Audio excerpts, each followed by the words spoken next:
3 رمضان المبارک کو جناب سیدہ طیبہ طاہرہ عابدہ کاملہ عالمہ فاطمۃ الزہرا رضی اللہ تعالی عنہا کا یوم وصال ہے، اور یقیناً ہم مسلمانوں کو شہزادی رسول صلی اللہ علیہ وسلم کی جو دینی، ملی اور روحانی خدمات ہیں ان کو ایک احسن طریقے سے خراج عقیدت پیش کرنا چاہیے۔ بالکل۔ اور خاص کر کے میں اپنے حاضرین و ناظرین کی خدمت میں یہ بات عرض کروں گا کہ 3 رمضان المبارک کو جناب سیدہ کے لیے ایصال ثواب کرنا ہرگز نہ بھولیں۔ زیادہ سے زیادہ آپ ان کے لیے جو ہے ایصال ثواب کا اہتمام کریں اور ان کی خدمت میں نذرانہ عقیدت پیش کریں۔ جناب سیدہ فاطمۃ الزہرا رضی اللہ تعالی عنہا، دیکھیں القابات، ان کا مقام، ان کا مرتبہ، ان کی شان، یقیناً وہ کسی تعارف کے محتاج نہیں ہے، بے شک بے شک۔ وہ اپنی مثال آپ ہیں۔ لیکن اتنا بڑا اعزاز کہ پوری کائنات کے اندر اتنا بڑا اعزاز کسی کو حاصل نہیں ہوا کہ آپ دیکھیں کہ پوری کائنات کے اندر ہر انسان کی نسل بیٹے سے چلتی ہے، اور حضور سرور کائنات علیہ الصلوۃ والسلام کی نسل حضور کی پیاری شہزادی جناب فاطمۃ الزہرا رضی اللہ سبحان تعالیٰ اللہ سے سبحان چلتی ہے۔ اللہ، کیا خوبصورت بات کہی یہ آپ۔ بہت بڑا اعزاز ہے، بے شک۔ ٹھیک ہے نا۔ میں عرض کروں کہ القابات، ان کی شان، ان کا مقام، مرتبہ، وہ ساری چیزیں اپنی جگہ پر ہیں۔ آپ صرف بنیادی طور پر اس ایک نقطے پر غور کر لیں، اور پھر جنہیں اللہ کے پیارے نبی صلی اللہ علیہ وسلم ارشاد فرمائے الفاطمۃ بدعۃ منی، کہ میری شہزادی، میری بیٹی فاطمہ میرے جگر کا ٹکڑا بے ہے، شک بے شک۔ تو یہاں سارے تقاضے ختم ہو جاتے ہیں۔ اور پھر حدیث پاک میں حضور سرور کائنات علیہ الصلوۃ والسلام نے ارشاد فرمایا کہ جس نے میری بیٹی فاطمۃ الزہرا کو اذیت پہنچائی، آئے ہائے ہائے، اس نے اللہ کے پیارے نبی کو اذیت پہنچائی۔ بے شک بے شک۔ جس نے جناب سیدہ فاطمۃ الزہرا کو غضبناک کیا، اس نے اللہ کے نبی صلی اللہ علیہ وسلم کو غضبناک کیا۔ اور پھر دیکھیں کہ جب جناب سیدہ فاطمۃ الزہرا رضی اللہ تعالی عنہا حضور کی خدمت میں جلوہ گر ہوتی ہیں، تو اللہ کے نبی، تمام نبیوں کے سردار امام، اپنی مسند سے کھڑے ہو جاتے ہیں اور کھڑے ہو کر کے بیٹی کا استقبال کرتے ہیں، پیشانی کو بوسہ دیتے ہیں اور اپنی مسند بیٹی کے لیے چھوڑ دیتے ہیں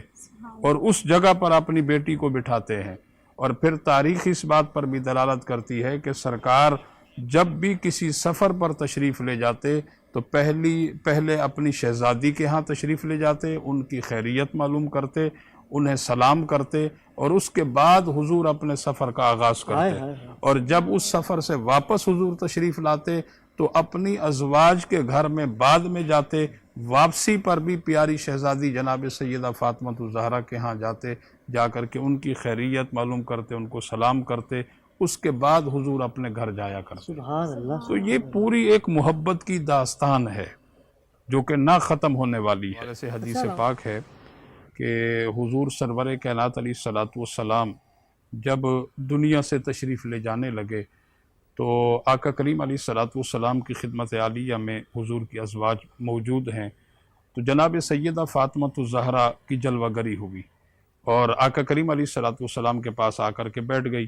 اور حضور نے ان سے گفتگو فرمائی، یعنی کان میں کچھ کہا، اور سیدھے کان میں کچھ کہا، تو وہ بات سن کر جناب سیدہ فاطمۃ الزہرا کی آنکھوں میں آنسو آ گئے، آپ رونے لگ گئی۔ پھر الٹے کان میں کچھ کہا تو آپ مسکرانے لگ گئی، اور اس کے بعد جناب سیدہ عائشہ صدیقہ رضی اللہ تعالی عنہا، انہوں نے کہا کہ بیٹی میں آپ کی ماں ہوں، مجھے آپ ذرا بتائیں نا کہ آپ کو اللہ کے نبی نے کیا کہا، سیدھے کان میں کیا کہا، آپ کے دوسرے کان میں کیا کہا؟ تو آپ نے فرمایا کہ یہ ابا جان کی امانت ہے، میں اسے پردہ نہیں اٹھاؤں۔ اور اس کے بعد جب آقا کریم علیہ الصلوۃ والسلام دنیا سے رخصت ہو گئے، آپ نے ظہری وصال فرمایا، اور یہاں میں ایک بات اور بھی عرض کر دوں اپنے حاضرین و ناظرین کے لیے کہ ہمارے نبی پر جو موت آئی ہے وہ آنی موت ہے، کچھ لمحے کے لیے موت آئی ہے، حقیقت میں ہمارے نبی زندہ ہے۔ اور یہ حدیث پاک اس لیے کیونکہ اس کی وضاحت ضروری ہے، حدیث پاک ہے ان اللہ بے شک اللہ تعالی حرم علی الارض زمین کو حرام کر دیا ان تاکلا یہ کہ وہ کھائے اجساد الانبیاء انبیاء کرام کے اجسام کو، فنبی اللہ حی اللہ کے سارے نبی زندہ ہے۔ تو الحمدللہ حضور سرور کائنات علیہ السلام پر جو موت آئی ہے وہ آنی موت ہے۔ ہم تو الحمدللہ اہل سنت و جماعت اس بات کو تسلیم کرتے ہیں۔ دیوبند کے مولانا قاسم نانوتوی نے بھی اپنی کتاب آب حیات کے اندر یہی لکھا ہے کہ حضور کو جو موت آئی ہے تو وہ آنی موت ہے، حقیقت میں اللہ کے نبی زندہ ہیں۔ اس کے بعد حضور کے وصال کے بعد جب جناب سیدہ عائشہ صدیقہ نے کہا کہ بیٹی فاطمہ اب تو مجھے بتاؤ کہ آپ سے جو بات ہوئی تھی وہ خاص کیا کہا تھا، تو جناب سیدہ فاطمہ الزہرا رضی اللہ تعالی عنہ نے کہا کہ میرے سیدھے کان میں حضور سرور کائنات علیہ السلام نے مجھے بتایا کہ بیٹی میں اب جو ہے وہ مجھے لگتا ہے کہ میں اب کچھ گھڑی کا مہمان ہوں اور بس اب اللہ کے ہاں میرے جانے کا وقت ہے۔ اس کے بعد دوسرے کان میں حضور نبی پاک صلی اللہ علیہ وسلم نے یہ فرمایا کہ بیٹی فاطمہ اللہ تعالیٰ نہ آپ پر عذاب ہوگا اور نہ ہی آپ کے بچوں پر عذاب ہوگا، اور جو آپ سے اور آپ کے بچوں سے پیار کرے گا محبت کرے گا اس پر بھی عذاب نہیں ہوگا۔ سبحان اللہ۔ تو جناب سیدہ فاطمہ الزہرا رضی اللہ تعالیٰ عنہ کی عظمت اور شان پر قربان ہو جائیں، اس عظیم گھرانے کی یہ شان اور یہ عظمت ہے۔ اور پھر دیکھیں کہ جب محشر کے دن جناب سیدہ فاطمہ الزہرا رضی اللہ تعالیٰ عنہ کی سواری آئے گی تو اللہ کی طرف سے اعلان کروایا جائے گا کہ اے اہل محشر اپنی نگاہیں نیچے کر لو، نبی کی پیاری شہزادی کی سواری آ رہی ہے، اور حضور سرور کائنات علیہ السلام کی اونٹنی پر جناب سیدہ فاطمہ الزہرا سوار ہوں گی اور اس شان اور اس عظمت کے ساتھ جنت میں داخل ہو جائیں گی۔ اور یہاں میں نے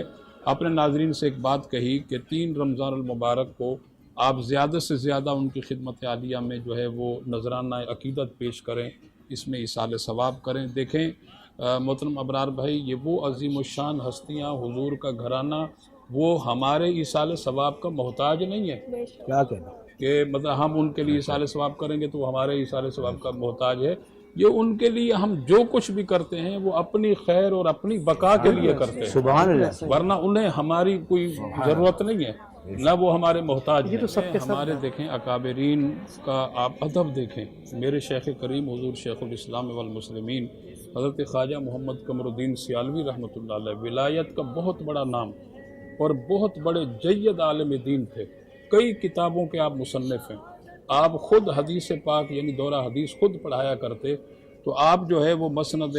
تدریس پر ہیں اور اپنے شاگردوں کو حدیث پاک پڑھا رہے ہیں، اور پڑھاتے پڑھاتے آپ نے حدیث پاک کے سبق کو روک دیا، اچھا، اور شاگردوں سے فرمایا کہ جاؤ تم بھی تازہ وضو کرو، آپ خود بھی تازہ وضو کرنے چلے گئے۔ اچھا، اور اس کے بعد جب دوبارہ تشریف لائے تو شاگردوں نے کہا کہ حضور ایسی کیا بات تھی، ہم بھی وضو سے تھے آپ بھی وضو سے تھے، پر آپ نے خود بھی دوبارہ سے وضو کیا، اثر لو ہم سے بھی کہا بھی دوبارہ وضو کرو۔ کیا تو آپ نے فرمایا کہ میرے پیارے نبی کی پیاری بیٹی جناب سیدہ فاطمہ الزہرا کا ابھی اگلی حدیث کے اندر ذکر خیر آنے والا تھا، اس لیے ہم نے دوبارہ وضو کیا اور حضور کی شہزادی کا نام لینے کے لیے